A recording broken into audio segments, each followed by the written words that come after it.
What's up, Spikes? We're back in the studio for another episode of Spike on the Mic, the only podcast where we're in it. How's it going today, guys? Alex didn't go over the intro with us, and that was amazing. Yeah, That's a good one. We're doing something a little kooky today. Kooky. There's more than two of us. Yeah, we've never done Notice? this before. You notice that? I did. Technologically speaking, this is ambitious relative to what we normally do. I used an angle. But it's mostly because Elliot needed a ride over here today. And so Alex graciously gave him a ride so we can film some Commander gameplay later. So Elliot was going to be here when Alex and I were going to be talking about what we're talking about today. Yeah, what and are we we talking said, about you know today? what? Why don't you hop in? I don't think that I have too much to contribute, but they said, heads up hockey, throw you in there. Sure. And so we are doing a Neon Dynasty set review today. Ooh. And like, so I know we've never done a set review on Spike on the Mic before. I was talking to Alex about this yesterday because we haven't done a Spike on the Mic in a while. And like, my apologies for that. Most of it is, I'm kind of a little down on a lot of the negativity in the community lately. Being like terminally online feels bad. And the discourse is kind of insufferable. And I don't want to contribute to it. So I was talking to Alex and I said, I just want to I want to sit down at a table and talk about something that gets me excited. And Neon Dynasty gets me really excited. This set kind of rules. Yeah, hell yeah. I feel like it's a home run in like 100 different ways. Yeah. And so we said, well, why don't we just talk about what's cool about this set? So it's not really going to be so much of a set review from like a limited or commander or CDH or whatever perspective. It's just going to be like what we like about the set. So anyway, that's cue it up, you know? Well, I think we've got a pretty good idea where we want to start. I think everybody obviously knows that there's one major card in the set that everybody's looking at and everybody's talking about, and we'll all say it on three. 1, 2, 3. Takenuma. Boseiju. It's Boseiju. So, Boseiju Who Endures, new legendary land. It comes into play untapped. It's not technically a forest, but it taps for green. And it has maybe the most busted piece of text on what I would call a utility land of all time. It basically says, pay 1 and a green, discard Boseiju, destroy target artifact, enchantment, or non-basic land an opponent controls. Why did it have to be all three, too? Exactly, right? Okay. Now, they do go get a land from their library with a basic land type. So they don't have to be restricted to a basic, but with a basic land type. And they put it onto the battlefield untapped. That being said, this can also be reduced in cost if you control a legendary creature. The reason I think this is busted, and I think y'all agree with me, is this gets through rule of law.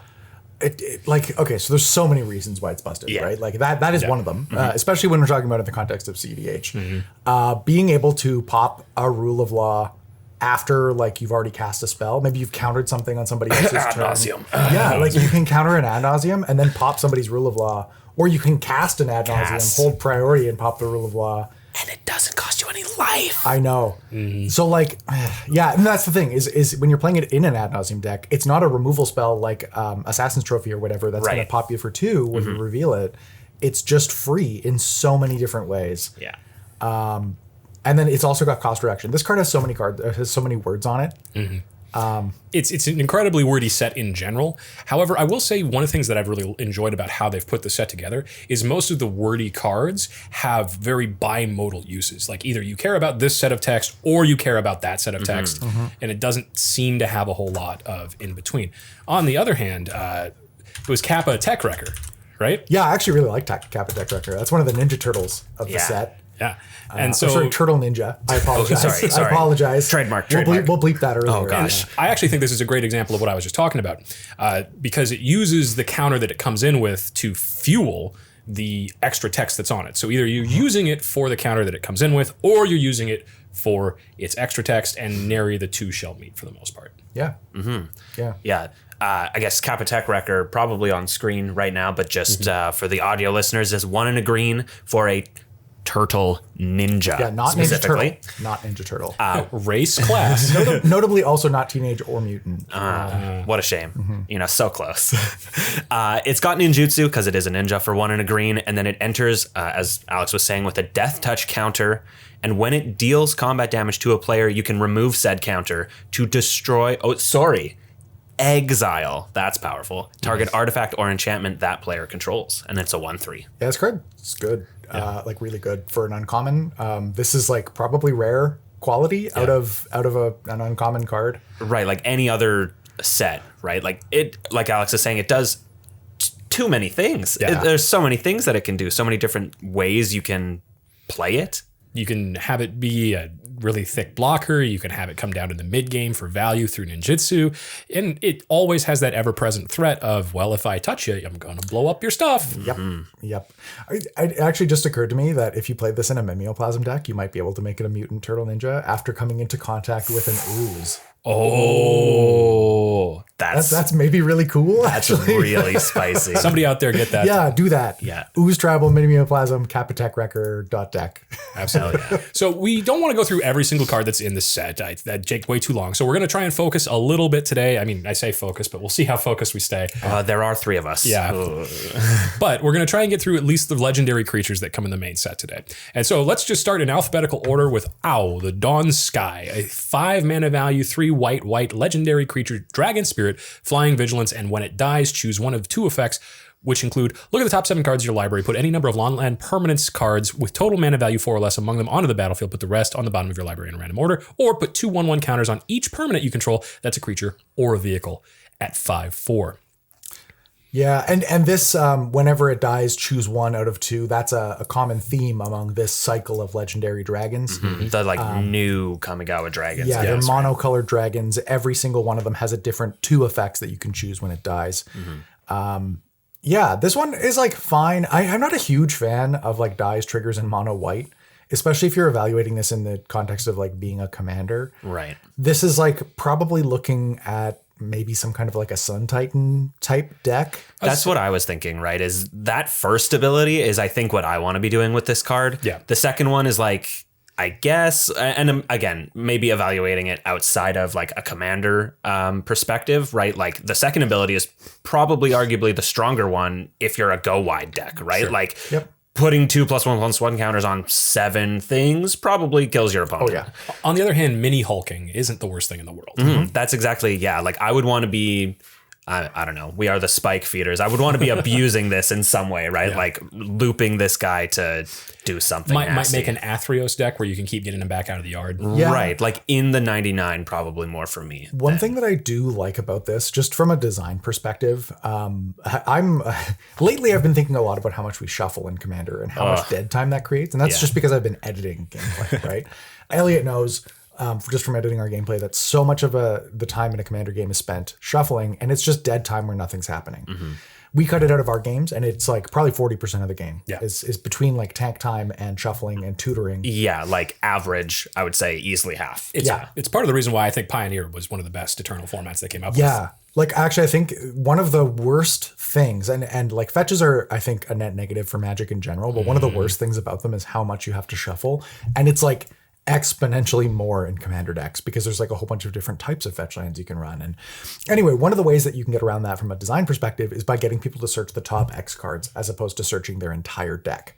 So you look at the top 7 cards of your library, and then instead of like searching through your entire deck and then shuffling it after, you're looking at the top 7. You're putting them, the ones that you don't choose, on the bottom in a random order. So you're just shuffling 2 cards, or maybe 3 cards, or depending on how many cards you take out of the top 7. Or are we playing like Ornithopter tribal in this deck? Because it's any number as long as their total mana value is 4 or less. I could see a Cheerios build doing Just well like with put it. 7 0 drops into play. Yeah, like multi-format all-star shifting wall.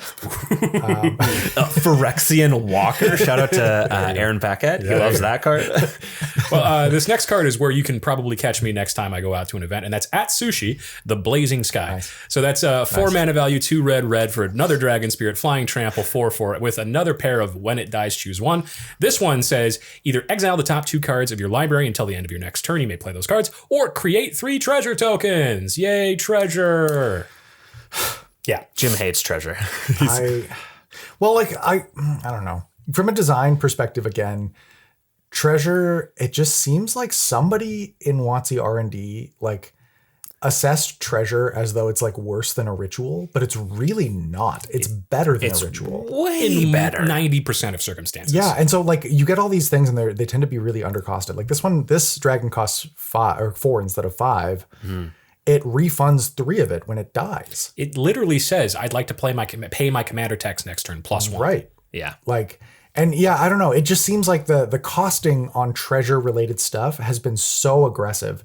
Just like, there's the ones where you like, I don't know, scry 1, draw a card, make it treasure. Yeah. It refunds itself 1, yeah. the black card. I forget what it's called, but Or it's like the, a $5 uncommon. Yeah, and the innkeeper too. It's literally just a soul sister, but it Also gives you a treasure. Also gives you a I've treasure been playing for some reason. I've been playing the heck out of that in Historic on a Yeah. Yeah, and so like I don't know, it feels like somebody is undercosting them. Maybe I'm missing something. Maybe it's like maybe they think that it's more vulnerable to artifact hate or something.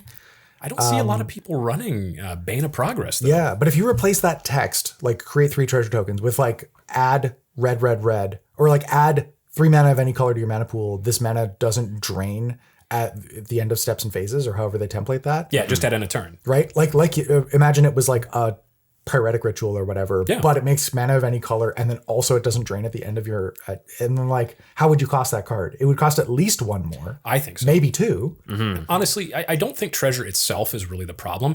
My personal problem with it is why is it going in red and blue and also green and being taken out of white, the color that really could use that kind of help? That's the thing that really annoyed me. I kind of do like that it's in red. Red absolutely needed the help. Like if you look at 5 years ago, even like 3 years ago, red was pretty much where white is now. Maybe not 3 years ago, but 5 years ago for sure. It was like people weren't talking about mono white as the problem. People were talking about Boros. Yeah. Because Boros was actually weaker than mono white or mono red. Hey, now. Because the stuff was harder to cast and you just didn't have ramp and you didn't have card draw, which are the 2 most important things in Commander.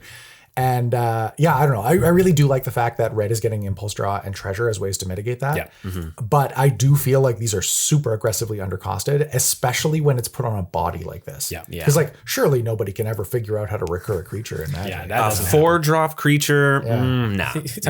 Goblin Bombardment's not a card. 4-drop creature that refunds 3 of its cost. No. I can't think of anything. 4-drop so. 4/4 Flample. Flample. Refunds 3 when it dies. Yeah. Any case, let's move on to the next one. It's Goro, Disciple of Ryusei. It's a 2 mana value, 1 and a red, Goblin Samurai, 2/2, with red activated ability. Creatures you control gain haste until end of turn, and 3 red activated ability. Create a 5/5 red Dragon Spirit creature token with flying. Activate only if you control an attacking modified creature. Now, this is the first thing we've had on the show so far that references modified. Elliot, why don't you walk us through modified? Yeah, modified is a new keyword. It's equipment, auras you control, and counters on your creatures. Make them modified. That's right. That was actually featured in one of our more recent Better Know a Combo videos. So Yeah, we'll put that up in the thing. So you Somewhere can click in on that. Watch it if you haven't. It's cool. I think this is a pretty decent card. I think this is almost certainly a 99 rather than a commander. It has a lot of fun abilities and it's very neat. I could see a very flavorful and potentially budget Goblin Samurai deck based around him. But unfortunately, without a lot of oomph at the top end there, I just don't see him being used as commander very Yeah, often. that's where I'm at. Every once in a while, especially with the number of legendary creatures that have been released lately, you come across a lot of these where they're like just kind of meh legendary creatures where they're like, I see where they're going with this, but I can't imagine building a deck around it. Right. This is not a card that gets me excited. No. I do like the art though. Art is cool. kinda cool. Also, shout out to Mink from our Discord, guy that loves goblins. Probably loves this card. Probably hates us for not loving this card. Shout out to Goro from Mortal Kombat as well. Oh, This is Goro. Can we just staple 2 Goros together and get the same thing? How many arms is involved there? I don't know, like 8. 4 legs. He'd actually be a Oh yeah, It'd be like 4 legs. Motaro, but with more arms. I don't even know the words you're saying. Anyway, moving on. Let's go to the Gauchentais. Gauchentai of Ancient Wars, 3 mana value, 2 and a red, for a legendary enchantment creature Shrine. Shrine being an enchantment type, not a creature type. With first strike at the beginning of your end step, you may pay 1. When you do, Gauchentai of Ancient Wars deals X damage to target player or planeswalker, where X is the number of shrines you control, and it's a 2/2 body. I kind of like this new design for shrines. I like the fact that they don't have creature types. Yeah. That appeals to me just because I like weird stuff. And we'll talk about my favorite card in the entire set later. But I love weird stuff like this where just creatures just don't have creature types. I think that's cool, regardless of what the card does. So just to run through a few more of these, we got Gauchentai of Boundless Vigor at the green, 2 mana value with trample. It puts 1/1 counters on a target shrine for each shrine we control for paying 1. Gauchentai of Hidden Cruelty has Death Touch. At the beginning of our end step, we may pay 1. When we do, destroy target creature with toughness X or less, where X is number of shrines. Gauchentai of Lost Wisdom with flying. At the beginning of our end step, we may pay 1. When we do, target player mills X cards, where X is the number number of shrines we control. And of course, Gauchentai of Shared Purpose. Vigilance, it's white if you do create a 1/1 colorless spirit creature token for each shrine you control. And those spirits don't have flying, which is another callback to Kamigawa. They are the colorless, non-flying spirits. Those always mess me up because I just assume that spirits have flying all the time. Yeah, you know? true. I guess like the big thing about these shrines that I think is interesting is obviously more shrines means the old shrines get a little better. And they've done it twice now, right? The originals were the Hondens, and then there was the Sanctums in, I think, M21. And then now there's these ones. And all three of the cycles trigger at different times. Yeah. Which is, I think, actually really interesting for building a shrine deck. It gives you lots of things to do at different points in the turn. I believe the Sanctums are like in your beginning of your main phase or something like that. And then the Hondens are in your upkeep, but they all just build off of each other with the additional shrines. So more shrines, less problems. I think you've touched on something really interesting here, because when there's a lot of cognitive load when a lot of stuff triggers in your upkeep. Right. Because people are like, okay, I have like 10 triggers in my upkeep. How do I want to stack them? Then I have to actually go through resolving them all. But at least it kind of keeps the pace of your turn by saying like, here's one batch of triggers, deal with those. Then you can go do some stuff. Then you get another batch of triggers, deal with those. I like that more. I think if they had all triggered in your upkeep, this would feel like a Super Friends deck. Yeah, where you've got like 8 planeswalkers out and you're like, what order do I want to do this stuff in? Yeah, exactly. It just becomes so messy and you stall. Yeah. Trying to it's too much. So I do like the fact that they've split them up into different phases. I think that's really good design. It's pretty smart. Next up is a card that's setting Historic on fire, that being Greasefang. Is it really? Okiba boss. Yeah. Right now, Jim, they have folks playing this 3 mana value 4/3 in Orzhov Rat Pilot that is getting Parhelion 2s out of the graveyard and whomping for big money real early in the game. A Rat Pilot after my own heart, Alex. Yes, absolutely. It says at the beginning of combat on your turn, return target vehicle card from your graveyard to the battlefield. It gains haste, and it goes back to your hand at the beginning of your next end step. We could get one of my favorite vehicles in the entire game, Sky Sovereign console flagship. Yep. And then we could go like ETB, trigger bolt something. Attack, trigger bolt something, return it to your hand to take care of the ETB later. Oh, it's so good. And at 4 power, Greasefang is going to crew. Greasefang crews so much. Basically everything. And it's not when Greasefang attacks, right? So they definitely planned this. They're like, tap this to crew a big vehicle that you returned previously, return another one. Yeah. Keep doing it. Yeah. And since it goes back to your hand, all you need to do is have some sort of discard effect. And Lord knows there's none of those. No, never seen them. Never seen What's a discard? That card? This card is sweet. I have seen this card before, but this is the first time I've actually read and understood what it did. Yeah. This card is good. Yeah. We're going to talk about crewing a little bit later, but 4 is like actually really critical for crewing. I generally tell people that crew 4 and above is a trap because it can be really difficult to crew things. Right. You're like sometimes pushing maybe like 3 creatures to be able to do that. And like in the best colors for crewing, there's a lot more like 1/3s compared to 3/1s. Yep. You know, with effects that you want like this. So being a 4/3 is like definitely relevant in Commander 2. And the other thing about it is it's a 3 mana 4/3. Yeah. This thing is aggressive as heck. Yep. Yeah. Well, speaking of as aggressive as heck, let's talk about Haiko Yamazaki the General.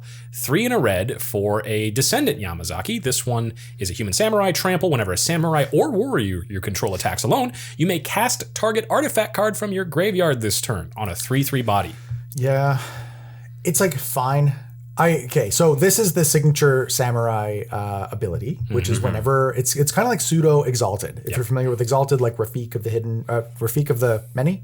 Yes. Rafik of the I was going to say of the Many. Hidden Realm. Yeah. That's Rune. That is Rune. Different bad commander. But this is the signature samurai ability from the set where we are caring about creatures that attack alone. So you want to like load up one creature with a whole bunch of stuff, then have a whole bunch of samurai just sitting around watching, cheering it on. This one, I played Silas Wren quite a bit, which has a very similar effect. This one, fortunately, doesn't have to connect, right? It's just on attack, you get to cast something. But you do have to pay full ticket for the artifact, which is kind of rough. I could definitely see playing stuff like spell bombs and like just value stuff that you might want to recur. Things like maybe Ichor Wellspring. Yeah. Yeah. Actually, that's a really good point. I was thinking this probably leans more towards like a Voltron deck where you're like maybe suiting it up with like Sword of Feast and Famine or something that you've somehow got in your graveyard again. Definitely no looting effects in red. I don't even know what looting means. I've never heard that word before. I don't know where it came from. I think my favorite part about it is it just makes Welding Jar so much better than Yeah, like stuff like that. I feel like those like baubles and things like that. If you wanted to play pseudo eggs kind of build, you could probably build something pretty cool here. Yeah. I don't know that I have a ton more to say about it. But I would just say if you're thinking that you're going to get a whole bunch of like expensive artifacts back, like Spine of Saw and stuff like that, that's not going to happen. Yeah. Probably not. I will say that I do think they missed a trick not giving this partner. Yeah, that's a big one. Yeah, partner with the other. I think they're being called the cousins. Cousins Yamazaki. Yeah, we'll get to the other one in just a little bit. But next up, I think I have my favorite card from finance design perspective: Hitasugu Devouring Chaos. 3 and a black for a 4-mana value ogre demon with black activated ability with also paying sacrifice a creature to scry 2. And the activated ability, 2 and a red, tap, exile the top card of your library. You may play that card this turn. When you exile a non-land card this way, Hitasugu deals damage equal to the exiled card's mana value to any target on a 4/4 body. Love this card. Good card. Love this card. Great card. Now, obviously there's value there. I don't think we need to talk about that kind of value. The value I want to talk about is the fact that this is a very, very capable Rakdos commander who this version of the card on screen costs like $0.25, and this version of the card on screen costs several $100s. Yeah. Huge fan of this. Yep. Love it to death, and here's why. If you keep putting these type of chase treatments in packs will get open. So not only does this version of Hitasugu cost less, all the other cards we're talking about today will cost less because there will be more of them in circulation. I love this. Please keep doing this. Do it to more cards. Do it to more cards more often. That being said, maybe not 5 versions because retailers also are people and don't need to be doing that much data entry. Yeah. Yeah, like 9 different SKUs on, what was that, Teferi? Yeah. And But we've seen like ultra chase cards like this do quite a lot of work in pushing card values down. We've seen it in the past. Like Masterpieces did it. The Expeditions, the original Battle for Zendikar Expeditions did this. Where, just having these ultra chase cards in the set, especially with cosmetics only, right? Given the fact that there's like accessibility for the game effect, that's really, really healthy for the game, but it also allows people to pay for cosmetics if they want to do that. Exactly. Super, super, super healthy. Huge fan, like Alex is saying, of that style of it, right? Like there should absolutely be a 25-cent version, and why not also a several $100s version for the people that really want the bling. Yeah. Right. Let people like if you were making this your deck and you wanted that one and it is attainable for you, like that is a sick piece of bling. Yeah. Obviously, right? And also I plan on playing this in my Vial Smasher deck because the whole deck is based around like mana value matters. And just about, like, I would say probably half of the cards in the deck have to do with cost reduction or cost avoidance, which is really cool. Like, you can exile something instead of paying a mana cost or whatever. It allows me to, like, essentially double trigger Vial Smasher while paying alternate values from exile. Really, really cool card. I could also see this in Prosper. Yes. Because you're playing it from exile. Again, you would refund a little bit of the cost of the treasure. And it's got a setup ability on it. Yeah. So I would say if you want to see more about my Vial Smasher deck, I did a podcast with CMD Tower, Mr. Combo number 5. We'll put that up in the description as well. Really cool. We did like a breakdown of my Vial Smasher deck as though it was a beer that we brewed using hops and wheat and yeast and like finishers and all that kind of thing. It was a really neat way to look at a deck. So I would definitely encourage you to check it out. We'll put that in the description. Absolutely. Next up is a card that I think a lot of people are very high on, and it's Hinata Dawn Crowned. It's 1 blue, red, white for a Jeskai color identity. It says Kirin Spirit 4/4 with Flample. That's flying and trample. Spells you cast cost 1 less to cast for each target. Spells your opponents cast cost 1 more to cast for each target. There are so many pieces of shenanigan that you can get into with this card. Yeah. This reminds me of Battlefield Thaumaturge Yes. from original Theros block, where it's, Yeah, it costs one less. What is it? Something. It's costs, heroic. Heroic. But, and so things cost one less per target. Per target, yeah. And so, I could definitely see playing all sorts of things like that. What are they? The mechanics that I'm thinking of. Strive. Yep. Strive was one, and then there was another one too, I think. Launch the Fleet. It has Strive on it. Strive. That Is one's that Strive? Yeah. But Launch the Fleet, other things like that. And it also just does some really funky things to a lot of the types of control that you typically see in a commander game. A lot of it is, in fact, targeted or, in fact, multi-targeted. It turns out Ashes to Ashes for 6 is nowhere near as good. Yeah. I just love that this card is, like Jim was saying, just a legendary battlefield thaumaturge. Yeah. So now there's like maybe not like a guaranteed or a best or whatever, but now you can be Jeskai color identity expel tribal and with like a super capable commander at the helm. Yeah. It also makes some of the March cards that got spoiled in the main set look really, really good. So Yeah. Any case, so let's move on to my absolute favorite. So excited. I haven't decided how I want to build him yet, but boy, howdy do I love this lad. Ishin, Two Heavens is one. Red, white, black, Mardu. For a human samurai that says, if a creature attacking causes a triggered ability of a permanent you control to trigger, that ability triggers an additional time on a 3/4 body. I saw this. I wept. I cried. I tweeted. I haven't stopped thinking about him since. The art, setup, the whole thing. I love it. I love it. I love it. Give me more of this. Yeah, I'm just gonna do a meme of Alex as Wolverine with the picture frame, but it'll be Ishin. Well, honestly, the thing I really love about him is it's a great example of a build around me commander that doesn't fulfill his own thing. He doesn't come with an attack trigger. He doesn't come with a way to make that value happen initially. You have to build around him. And I think I like that a little bit more than some of the other things that we've seen recently that are more or less self-contained packages. Yeah. And so I can definitely resonate with that. Like with for me at least, I know that people have differing motivations for playing Commander, right? But for me at least, part of the fun in deck building is trying to figure out a puzzle of how, like, what pieces to include or how can I get this to pop off. Definitely. And when you play something like Chulane or Hullen or whatever you want to call it, it just like it kind of all comes together and it's on rails. And you're just like, what do I need to do? I need to play lands and creatures. Okay, cool. Yeah, I put the best spells in and I do the thing. Yeah. So I actually pulled one of these in my pre-release pool. And so we were playing 8-pack sealed.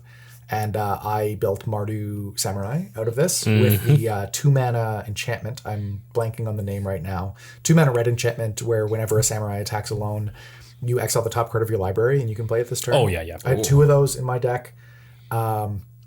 Just wild. So, like, I would attack with a samurai. I'd get to rip 2 cards off the top of my library and play them until end of turn. It would get like +X+O from the Boros uncommon samurai that does this but buffs things. The deck was wild, and this was a huge part of it. I got to cast this card many times and killed my opponents every time it landed. It just seems like the kind of card that's amazing in limited. It seems like the kind of card that's just a very flavorful commander. What's your opinion on it there, Elliot? Yeah, I love this card. I think my favorite part about it was the moment when Twitter found out that it's not you attacking with a creature that triggers this card. It's if a creature attacking causes a triggered ability of a permanent you control. And then people started thinking, so we can be like a prison style deck with like Revenge of Ravens and like those kinds of effects in the deck. And I was like, again, right, like 2 totally different lanes for this commander to go. And I love that. Yeah, big fan. Huge fan. We've seen now Panharmonicon. We've seen the Tesa, that's Death Harmonicon. Yep. This one's like Attack Trigger Harmonicon. Well, in fairness, we did have that with Wolfgar from the Commander product from Adventures in the Forgotten Realms. But I got to be honest, I never really thought of Gruul as that specifically. I really do think Mardu's the better color identity. Yeah. So my question to you two, what's the next one? What's the next Harmonicon?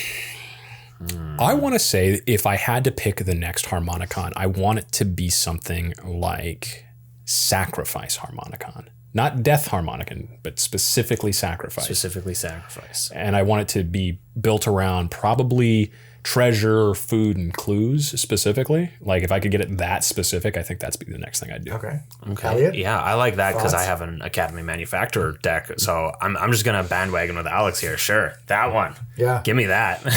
I'm personally thinking it's going to be something like Fastest Oracle Harmonicon, where it's like if you would win the game, instead you win the game twice.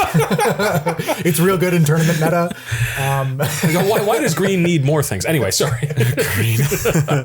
Our next card is maybe one of the face cards of the set. It's Jinga Progress Tyrant. 7 mana value, 5 blue for a Phyrexian Praetor.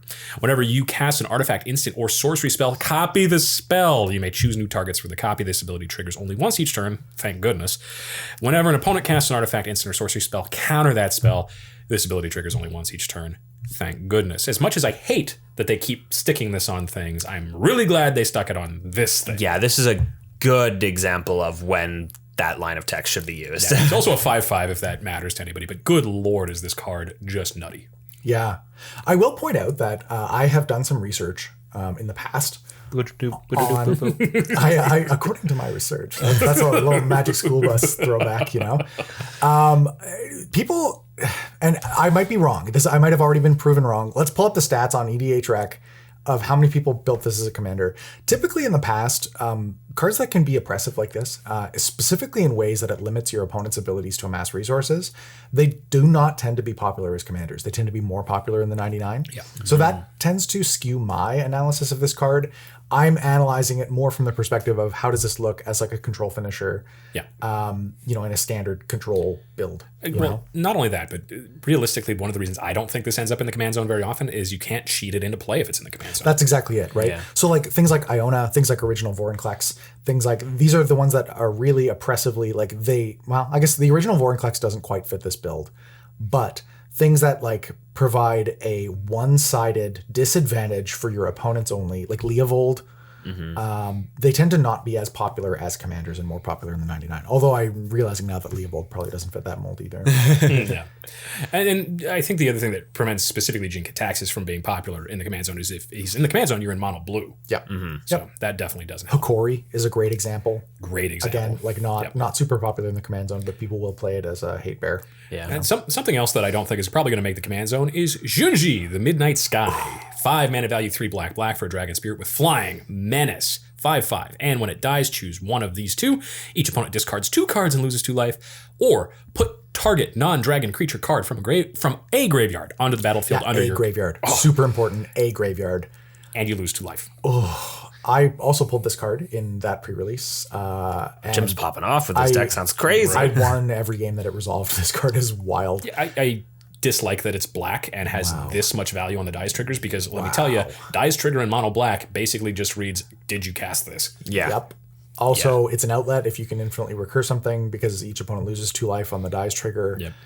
So if you can get some sort of a loop going with a sacrifice outlet. I've seen a loop on Arena with this already. You just need clones. Oh, yeah. Yeah. You need Junji in the yard and a couple of clones, and you just go boop, boop, boop. That's kind of cool. Maybe we'll do a better no combo on that. It's interesting for sure. It's fairly straightforward, though. Yeah. But any case, next one up is Kyrie the Swirling Sky. 6 mana value, 4 blue for a dragon spirit. Flying ward 3 at 6/6, and when it dies, return any number of target non-land permanents with total mana value 6 or less to their owner's hands, or mill 6 cards, then return up to 2 instant and or sorcery cards from your graveyard to your hand. So you're either really tempoing someone out for daring to touch your big dragon lad, or you're getting yourself set back up with a much more spellsly effect. Yeah. I don't think there's much to say about this. This kind of card doesn't really appeal to me. I say it looks like a nice control finisher, but I don't think it makes a lot of decks. Yeah, it's like fine. There's lots of big blue control finishers. Speaking of something that I do think makes a lot of decks is Kodama of the West Tree. Yeah. Yeah, we have all 4 now. All 4 directions. This one is a 3 mana value, 2 and a green spirit for 3/3 reach for some reason, always with reach for some reason. Modified creatures you control have trample. Whenever a modified creature you control deals combat damage to a player, search your library for a basic land card and put it onto the battlefield tapped. It just seems great. 10 years ago, Jim would have loved this card because my first ever commander deck was Vorl of the Hulkblade. Oh, yeah. And the biggest problem, I was able to make these giant creatures, like 100 creatures, but giving them evasion was really difficult. And so at the time, it was like Khan's Block. You could play Crown Ceratok. You could play, or Horned Ceratok, I think it is. where it's like creatures with +1/+1 counters on them have trample. This one's just straight up modified creatures. Most of the time, I think if you're playing this, you're probably looking at +1/+1 counters. Yeah, you're probably going to run a Grum Gully. Yeah, this would be sweet with like Vigor. Yeah. That seems sweet. But yeah, this is like, even if you don't consider this to be a legendary creature, the effect is really valuable in green decks, where you're like scrambling for evasion for big beaters. I think it also just comes in at such a great rate that 3/3 for 3 with reach with upside on it. Yeah, my question is, why does this have both of these effects? Again, Right. why does green need it all? Yep. It's like the Allosaurus Shepherd problem, right? Like take any one of these effects that it has on it and it's still a really good rate. Yeah, like I would have loved it if it was just another modified creatures. You have trample type effect. Well, why does it also have to be not okay? I like can't even contain myself. Man. So it is worded as well, whenever a modified creature you control deals combat damage to a player, not whenever one or more. Yep. Yeah. Like you could have slapped that on there, but now it's just, my board of trampling 6/6s also ramps me 9. Yeah. Well, Questing Beast rotated. They needed a new one. Yeah. I hate green. Yeah, right. Yeah. Are we ready for this novel of Kosei, the Silent Spider, 3 blue-black for 5 mana value in Dimir, human ninja 4/4. When this creature enters the battlefield, exile target card other than a basic land card from an opponent's graveyard, search that player's graveyard, hand, and library for any number of cards with the same name as that card, and exile them. Then that player shuffles for as long as you control this card. You may play one of the exiled cards, and you may spend mana as though it were mana of any other color to cast it. Good lord, that was hard to read. Yeah, I've read this card so many times and I still don't know what it does. I don't like this. Yeah.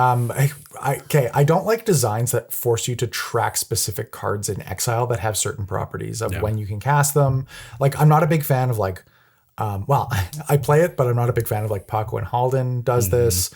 There's like a bunch where you have to have like multiple exile zones. Right. I don't like that, especially just from a real estate, like a pragmatic real estate perspective. I'm sure this is fine on Arena. It's just a little cumbersome in paper. Yeah. Yeah, and again, not really a commander design on this one, which is why we probably don't have too much to say about it. Because realistically, if you're trying to get value out of it, you're going to miss basically every time. Because if you want to flicker it, now you can't cast it. If you want to cast it, now you can't flicker it. Exactly. It's just a vanilla 4/4 other than this. So. And again, lots of shuffling, lots of searching and So shuffling. much shuffling. Yeah. Next up, Kura the Boundless Sky. 3 green for a 5 mana value Dragon Spirit. It's another one in the Sky rotation. It's a 4/4 with flying and death touch for some reason. When it dies, we can either search our library for up to 3 basic land cards, reveal them, and put them into your hand, or create an XX green spirit creature token where X is the number of lands we control. I think this is a very generic green dragon. It sure is a green dragon. Minor misstep, you did say basic land. It is not. Oh, it's not basic land. So this can tutor literally any land. I'm looking at you guys, Cradle. Don't you mean Tron? Sure. Yeah, green Tron's definitely going to run this. I'm glad that Food Chain doesn't sacrifice. I'm glad that it exiles because this would be bonkers in Food Chain. Yeah. Wow. Especially because it's like you can make the XX green spirit creature token too. Yeah.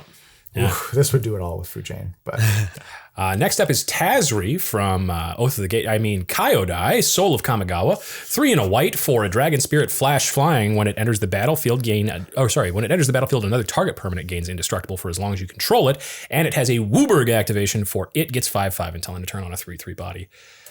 I do not like these cards. They keep printing monocolored creatures with Wooburg abilities, and they need to stop. It's so boring. Like if this is your thing, I guess do your thing, but this does not excite me in the least. It's so generic. I like that they exist. I don't hate that there is a way to have a Wooburg commander that isn't Wooburg. But the problem comes down to either wildly busted or so milquetoast I'm just not interested. Right. They're either Najila or this thing. But also like the World of Commander has come a long way. Like it used to be that there was only, I remember I was talking about this with somebody a little while ago, but it used to be that there was only like 3 Jeskai legends. Right. And in that kind of world, I like something like this because it just like gives you an option to play a deck that you might want to play that's Jeskai, that's not like Zedru or Narset or whatever. But in today's world where we get like 100 or 200 new legendaries a year, I don't really see where this fits in the Commander ecosystem. Yeah. Don't get me wrong. I'm sure somebody likes it. I'm sure it fulfills someone's something. But Right. Maybe it's some like cool story piece too. Somebody likes it for a lore reason. That's great. I just don't see I don't see exactly who the target audience is for this. Yeah. On the other hand, I see exactly who the target audience is for this next card because Is it you? is me. Light Paws Emperor's Voice for 1 and a white is a 2-mana value Fox Advisor for a 2/2 body that says whenever an aura enters the battlefield under your control, if I cast it, you may search your library for an aura card with mana value less than or equal to that aura and with a different name than each aura you control. Put that card onto the battlefield attached to Light Paws, then shuffle. Yep. This is going on NX and Psymade. Oh, This card is good. wild. So shout out again. We're linking so many videos in the up there or the description or whatever. But I recently played on stream with the gentleman from the Cardboard Command YouTube channel, and John played a Light Paws deck. And the first card he cast, I guess the first card he cast was Light Paws. The second card he cast blew my mind because it was a Minimus Containment. You'll probably have to bring that up, but it's turns something your opponent controls into a treasure for 3. And then he tutored a 3-drop thing that gave Light Paws protection from creatures. Yeah, probably Unquestioned Authority. I think it was Unquestioned Unquestioned Authority. Yeah. My whole And that thing draws with a this, card too. and it draws a card. My whole thing with this is it can be used offensively, it can be used defensively, it can be used for control, it can be used for aggro. Yeah. This can sit in the command zone. It goes in the 99. This is the type of card I love because it does something very unique without being wildly busted. And just like Ishin, it doesn't come with it. I would also say that this is one way, this is a really good example of a design that is distinctively white, right? It is a very white feeling card, but it also generates proactive advantage for its controller that doesn't come at the expense of your opponents, right?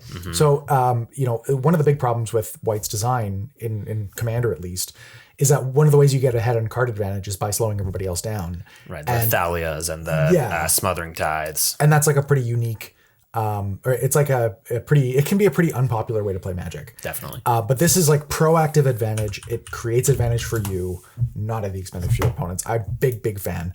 I think like this is not card draw, but it is card advantage. Yes. Right. So I think a lot of people ask for card draw in white when really what they're asking for is a way to generate proactive advantage. And that's what this looks like. Yeah, just let me do stuff like this for all sorts of stuff in white, and I'm gonna die happy. Speaking of dying happy, we got Naomi, Pillar of Order for 3, white, black in Orzhov.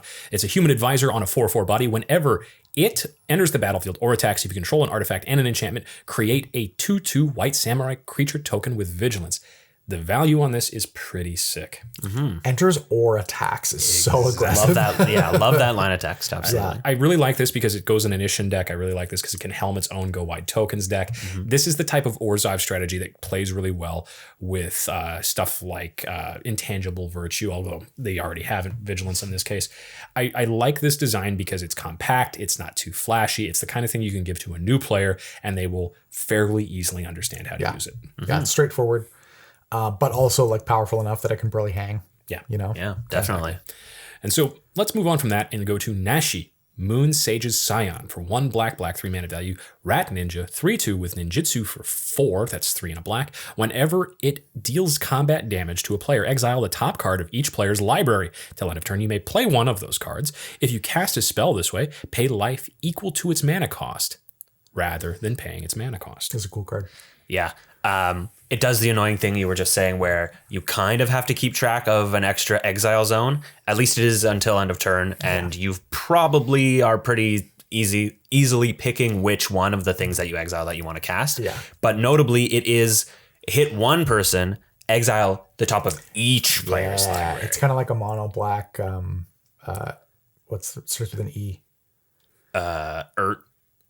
Atali. Atali, that's the one. I was like, dinosaur, Atali? yeah. No, Atali, The dinosaur. I had that one on deck. I like this design quite a bit because, like you said, they go away at the end of the turn if you don't use them. So you're probably using them in your post-combat main. I just think it's pretty nifty. Yeah.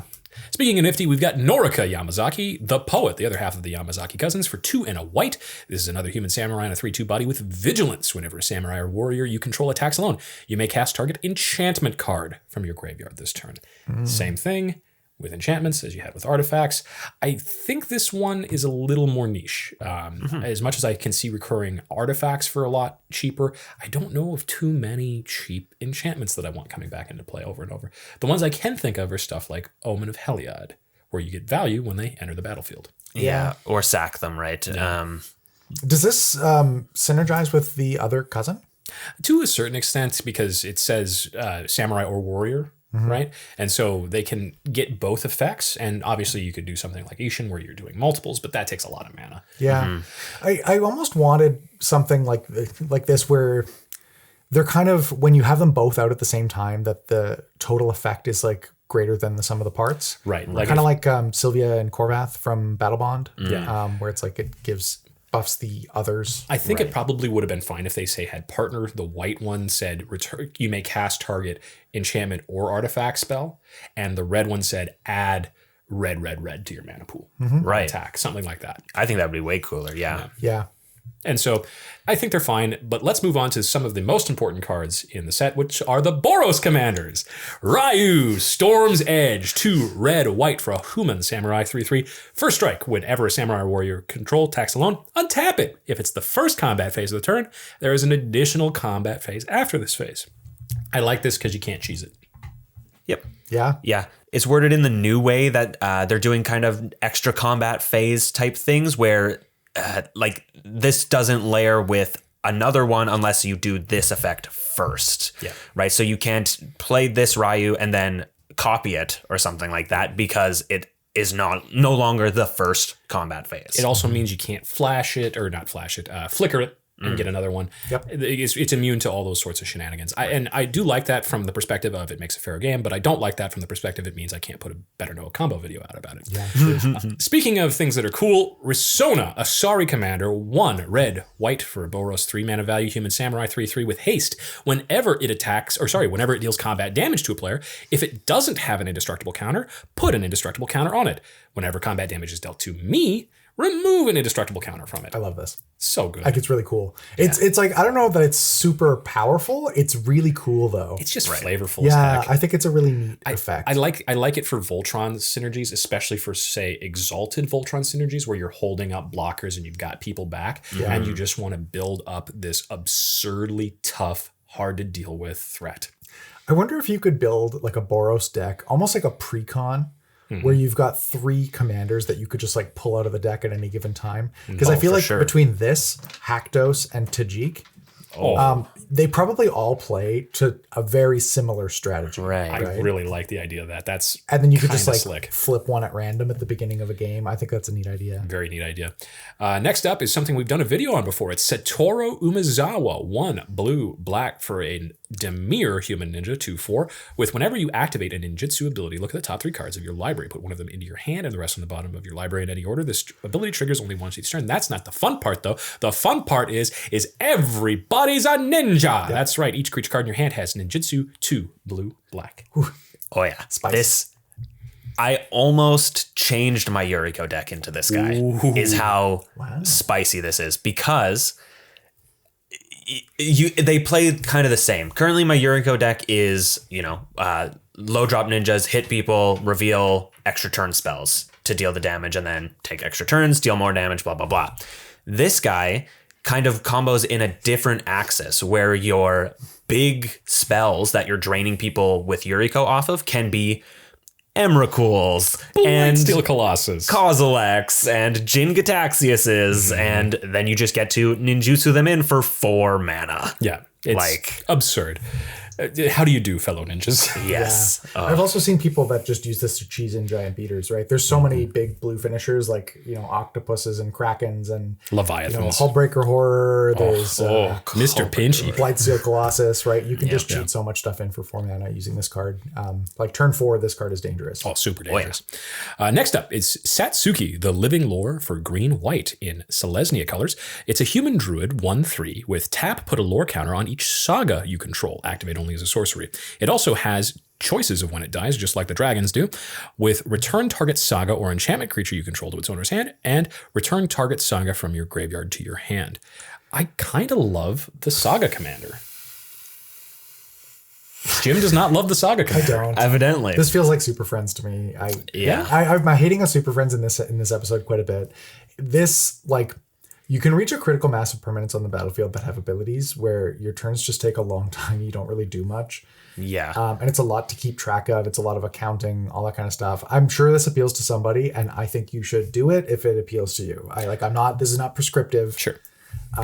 It's not something that I like sitting through when I'm playing Magic. I think the thing I would say is if this is the type of deck that you want to run, make sure you're very practiced at making it happen. Make sure you know what your cards do. Yeah. Right? If you have to read every single chapter of every single saga, like those cards have a lot of text on them. Every single chapter of every single saga, every time you tap Satsuki, that game. And what am I bringing back? And what am I God. countering them? Yeah. It's a lot of administrative work. Yeah, too much, in fact. Next up, we've got Shigeki, Jukai Visionary for 1 and a green. It's a legendary enchantment creature snake druid for 1/3. It taps for 1 and a green to return Shigeki, Jukai Visionary, to its owner's hand. Reveal the top 4 cards of your library. You may put a land card from among them onto the battlefield tapped. Put the rest in your graveyard. And it also has the option to channel for XX green. Discard it and return target X non-legendary cards from your graveyard to your hand. I think this is a nifty 99 card. Yeah. I think definitely, again, unless there's like some cool lore reason that I'm missing, not super powerful, not super interesting to play as the commander necessarily. Doesn't do anything on its own particularly, but maybe there's something mono green there if you were playing like the legendary sorceries from War, like Kamal's Druidic Vow and stuff like that. But it does ramp pretty aggressively. Yeah. I feel like Jerry probably wants this for his Sisei deck. Yeah. Returning X target legendaries from your graveyard to your hand seems powerful. Non-legendary. non-legendaries. Never mind. I retract my statement. Yeah. He didn't say anything. Yep. We'll move on. Next up is Tameshi, Reality Architect, 2 and a blue. And this one's actually an Azorius card for a Moonfolk Wizard 2/3. Whenever 1 or more non-creature permanents are returned to hand, draw a card. This ability triggers only once each turn with X white. Return a land you control to its owner's hand as the cost. Return target artifact or enchantment card with mana value X or less from your graveyard to the battlefield. Activate only as a sorcery. In classic Moonfolk fashion, this is a combo card. Yeah. Patron of the Moon with Tameshi. Shout out to Patron of the Moon. Returning lands to your hand and then putting lands onto the battlefield is a pretty powerful thing you can do in some situations. It definitely exists. Yeah. I like this because it plays into the Azorius identity of getting power not through creatures but through esoteric means. I like the recursion. I will say that I think this is probably a little too wordy for me.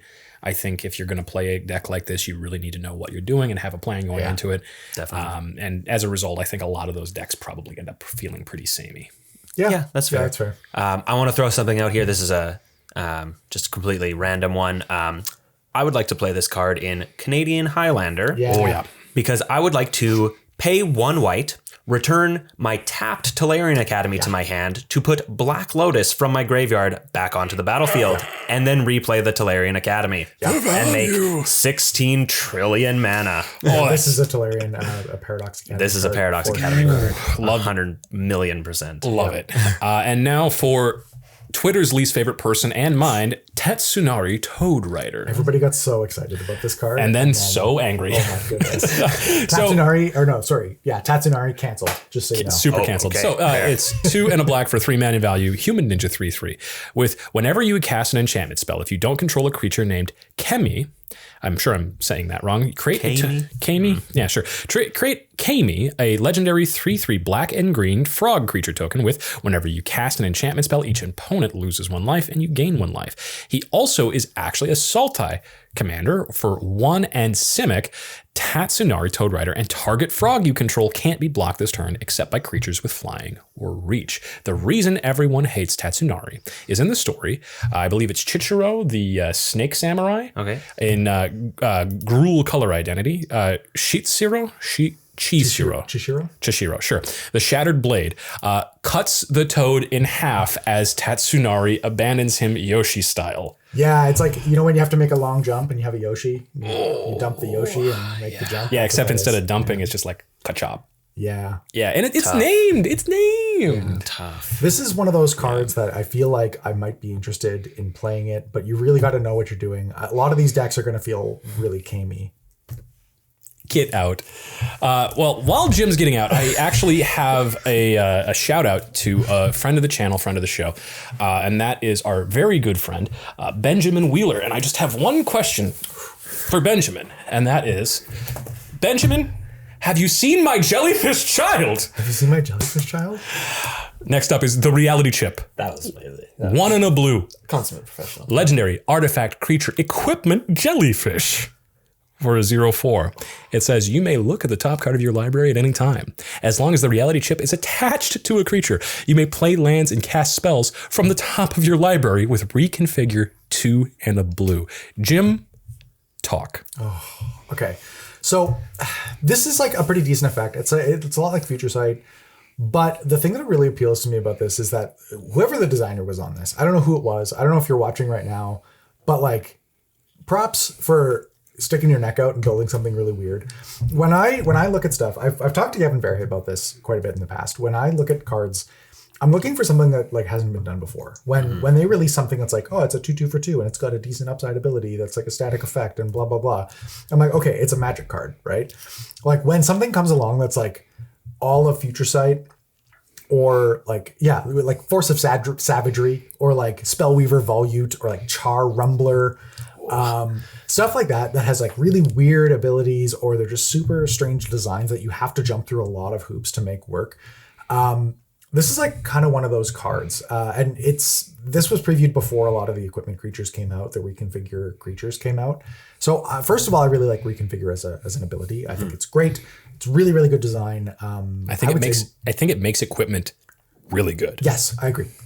Yeah, and I would say like more so in Boros actually than in blue. Absolutely. But I really like this one. I really like the fact that it's a legendary artifact creature equipment jellyfish. I think that's a great combination of words. Yeah. There's so many words there. And so I would say I don't know. I just think it's a weird card. I really like it. I don't know what I want to do with it yet, but it's going to be. I say, have you built your deck for it yet? So I wanted this card to be Is It. When I really started thinking about it, I was like, I think what I want to do with this card is build a deck that is totally based around taking things from people and attaching them to other people's things. Like Bludgeon Brawl. Yeah, Bludgeon style, Brawl, right? yeah. Nice. So like turn everything into an artifact, March of the Machines, whatever, and then Bludgeon Brawl, turn everything that's an artifact into an equipment, and then like threaten effects. So be like, I'm going to take this from you, I'm going to take this from you, I'm going to attach this to that, and then I'm going to give them back. So you almost want to like rule 0 change the cost on this from 1 and a blue to red blue. Or like, or even just give it like a prismatic partner, Piper partner or something there like you that. go, sure. Toby Elliott was saying, give it uncastable Rogue Rack partner. There you go. And so, I don't know. It's just weird. It appeals to me. I don't know quite how I want to do this yet, but I'm for sure going. This is one of the things about this set is like, I don't often get very excited about new cards. No, right. Again, right? I look at a standard 2/2 for whatever, and it's like, okay, this has been done before, right? I feel like Neon Dynasty has a lot of stuff that hasn't been done before, and I think that's really cool. The design space they've chosen for the entire set just feels unique. Yeah, it really, really does. And so this is also a situation where I see a commander and I think to myself, I want to build that. That happens extremely infrequently. This is the first time I've seen you build a deck. Most of the time I like decide that I want to do something in commander and then I build a deck around it. But this is the first time where I've seen a commander and said like, I don't know what I want to do with this. I just want to build a deck for this commander. So that's a very, very unique feeling for me. And so, Jim, obviously I'm wearing some merch that references this pretty heavily. Yes. Where did this come from? Shout out to Lindsay Odom. I hope I'm pronouncing that correctly on Twitter. We'll put up Lindsay's Twitter. But Lindsay, Ben Wheeler was just talking about how he's really excited for Kamigawa. And I was really excited for Kamigawa. And I just tweeted at him, Benjamin, have you seen my jellyfish child? And Ben's response was, Jim, the noise I made. Anyway, Lindsay came along and really liked my tweet, Benjamin, have you seen my jellyfish child? And made it into some merch. And you can buy it in Lindsay's Redbubble shop. So we'll put a link to that in the video description as well. Yeah, absolutely. So there are a few more cards that we want to cover that came from some of the Commander product. Specifically, I wanted to talk about Jukai Genesis Engine. 2 white-blue for an 8/8 vehicle. It has 1 and tap for draw 2 cards, then discard a card, create a colorless pilot creature token with this creature crew's vehicles as though its power were 2 greater, and crew 8. And it has the special text, Jukai Genesis Engine can be your commander. I think this is pretty nifty. I'm gonna I want to make an Evangelion meme deck, and I just want to. The pilot's name is Shinji, and I'm going to make him get in the robot. You know what this reminds me of? What's that? It's a little bit of an abstract comparison, but it reminds me of Erixmithes. Oh, yeah. Because it comes down on turn 4. It's like not a creature until a couple turns after that, probably. I mean, who knows? Maybe you curve out in Azorius and you're able to crew this on turn 5, but pretty unlikely. But that's kind of what it reminds me of. It feels like you're building around it as though you're casting it early, getting some value out of it, and then later on in the game, it becomes a bigger threat. I just really like the fact that it has draw 2, discard 1. Right. I feel like that really helps push a lot of different types of strategies forward. I will say, though, I think Crew 8 is a trap. Yeah, Crew 8's definitely a trap. And even with the pilot. Yeah, even with your 3/1 pilots, it's like it's a million. Pretty aggressive. Effectively a million. Because if you keep in mind, like, say you've got these 1/1s, they're not 3/1s, right? So, like, imagine you just had 3/1s, right? You need 3 of them to crew this creature, so you could attack for 9 with those 3 creatures, or you could attack for 8 with 1 creature that doesn't have any kind of evasion. I don't know a lot about math, but that seems wrong. And you need that plus another card to do that. Yeah. Like, it feels like a trap to me. I don't know. I'm welcome, prove me wrong on this in the comments, but I don't like it. I feel like the ability to draw the cards probably has a lot more value than almost anything else about the card. I would agree with that. But in any case, let's move on to the next thing. Swift reconfiguration, 1 white mana for an aura with flash, enchant creature or vehicle. And it says enchanted permanent is a vehicle artifact with crew 5 and it loses all other card types. This card's really cool.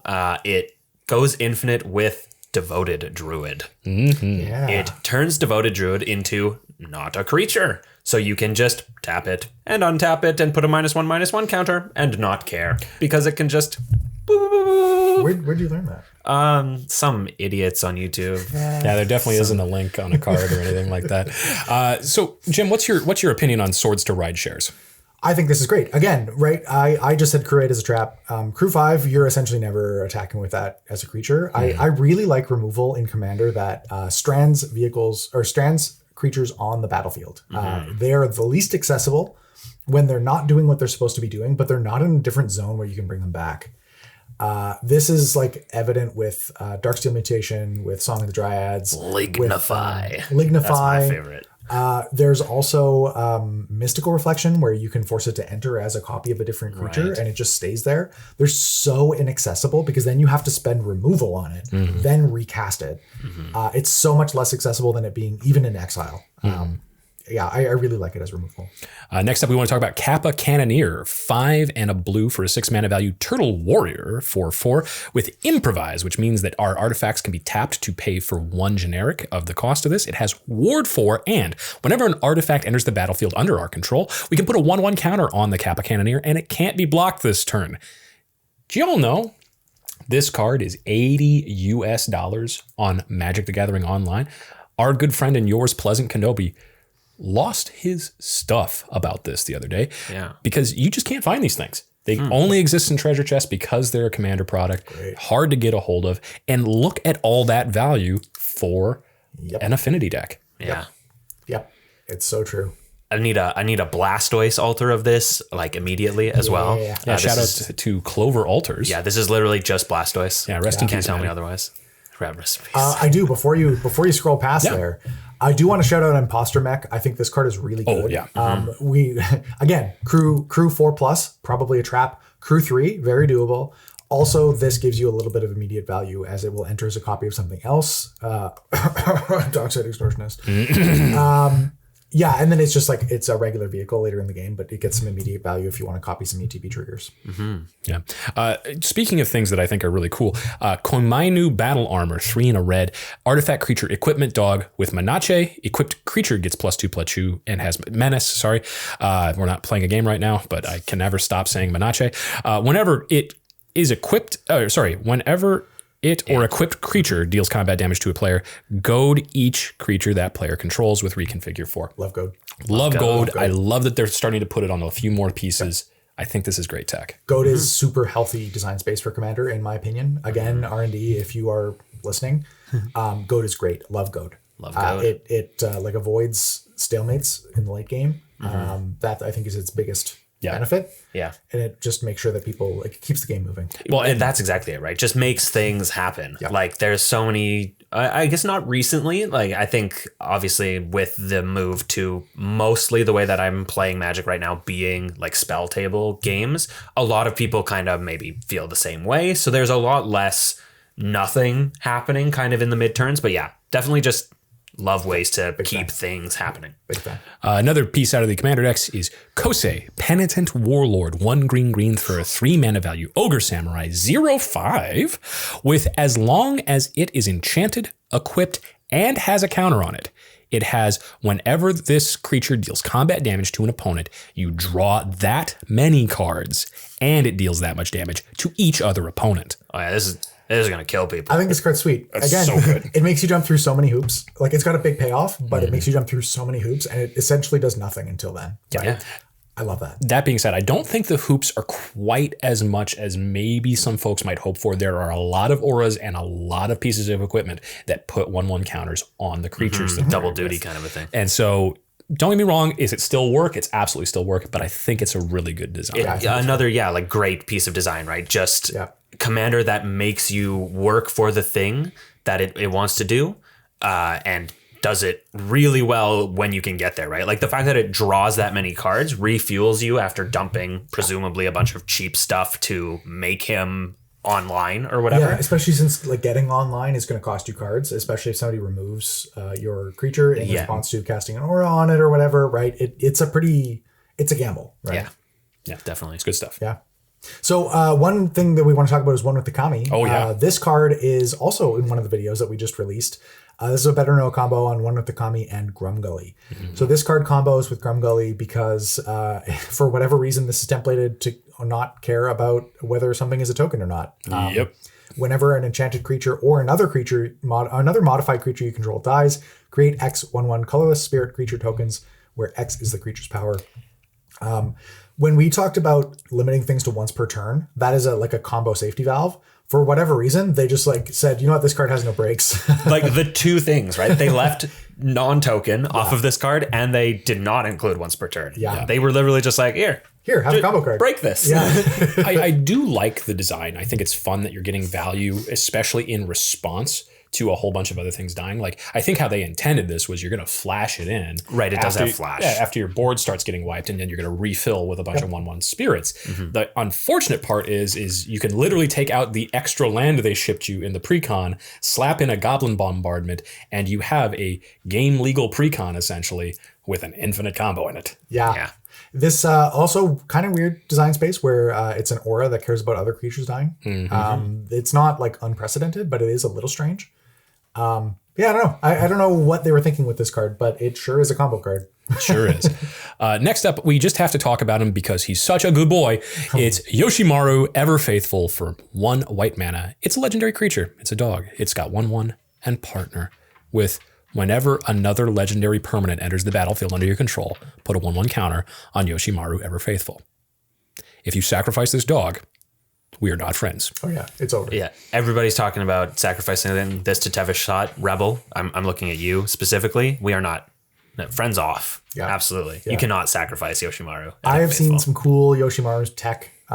First of all, Yoshimaru plays real well with Ketis. Oh, so well with Ketis. Also real well with Rogue Rack because you can just get a 2/2 on turn 1. 2/2 that does commander damage. Seems good. And scales throughout the rest of the game. Yeah. It's a cool card. Very cool. So I think one of the last things we probably want to talk about are the Myojin.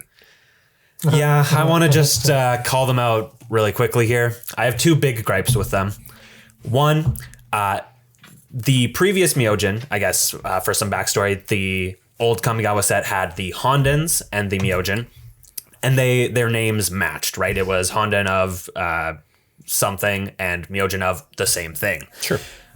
These Myojins, they also used divinity counters, which is a thing that I don't think has existed outside of that Kamigawa set. It was like that. And they had reflexive abilities that said, if it has a divinity counter, do a thing. Yes. Right. These ones, names don't match with the Gauchentais that they just printed in all 5 colors. B, don't use divinity counters. And I am never been more disappointed in my life. I've been waiting all day for this Ace Attorney moment. Objection. Divinity counters were useless. Indestructible counters can be put on things like the Ozolith. They can be moved around. Because they're no longer reflexive, the Divinity counter, basically the only point of it back in the day was those Myojin had, if it has a Divinity counter, it also has Indestructible. Right. I think this is a better design. I think if they had to go back and do it, they would have used Indestructible counters, but that wasn't design space at the time. That being said, I think these are very underwhelming. Yeah, a lot of them are not very good.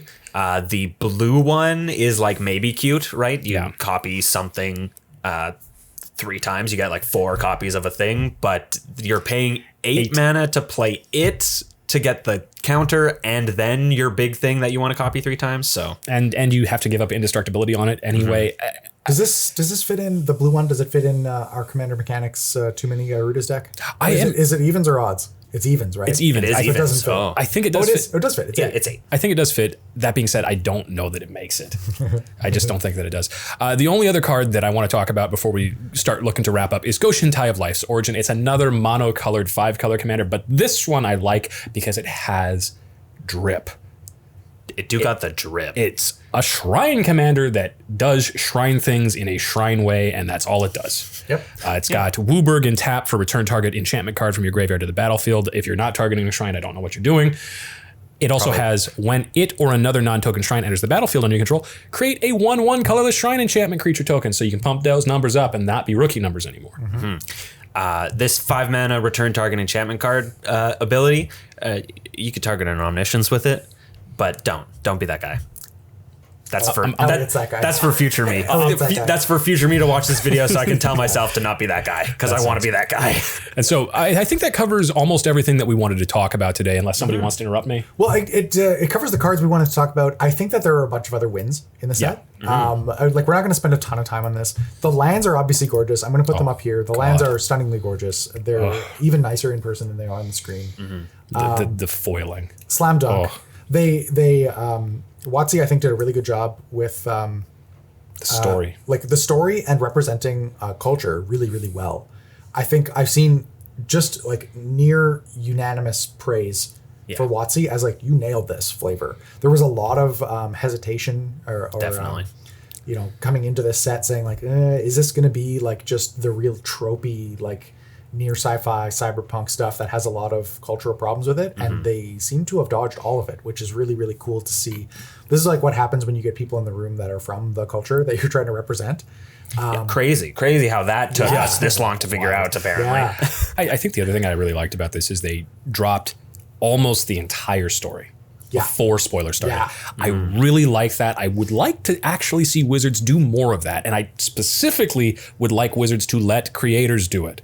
Give us the opportunity to put together videos, to get people hype about the street gangs of Kamigawa. Let us, do some noir scenes about the streets of New Capenna. Yeah. I think, don't get me wrong, I understand that maybe you want to keep it in-house and maybe you've got a budget for that. If you do, fill your boots. But if you don't, consider reaching out to the people in the community that do that kind of stuff to let the community be a part of it. Well, like Prof did that crazy lore video for the saga, the Kiora saga from Theros Beyond Death, right? Like, and that was just his preview card. Imagine what he could have done if you gave him a chunk of the story. What if you give Sam from Ristic Studies 3 months lead time and even the slimmest of a budget? Yeah. I've never wanted anything more. Yeah. Or like Spice 8 Rack would be great to do that. Like I know we're calling out a ton of that. Yeah. If we didn't list you just here, it's not that we don't think that you It's do a good because job. we specifically do not like you. Yes, you. The one thinking that we don't like you. Elliot, stop making enemies. Yeah, I don't know. I just think that like this set has so many home runs in it. We've only touched on like a small corner of it talking about the card designs, but like there are so many things to love about this set. It's a home run. Yeah. Any case, folks, if you saw any cards that you want to purchase today, we actually do have a TCG player affiliate link down in the show notes. If you want to click on that and buy some cards, it actually helps support the show. If you'd like to support the show more directly and get some more benefits from it, you can join our Patreon for as little as $1 a month. You get access to the Spike Colony, the best Discord server that I'm aware of with Spike in the name. We've got a lot of cool folks over there. We actually mentioned some of them on the video today. We hang out there very frequently. We've got games, we've got events. I will go ahead and say that it is one of my favorite Discords on the entire Discords. Yeah, I think the community that we've cultivated is one of, if not the best. Yeah. Also, shout out to Moxfield. We're not sponsored by Moxfield. We just think they're really cool. Yeah. Moxfield's great. That's it. Use Moxfield. That's all we've got. Thank you so much for watching, and stick around. Watch another video. Hey, thank you for checking out the Spike Feeders on YouTube. If you're not subscribed yet, make sure you hit that subscribe button before you close the window. Or you can click on this link to check out our other great videos.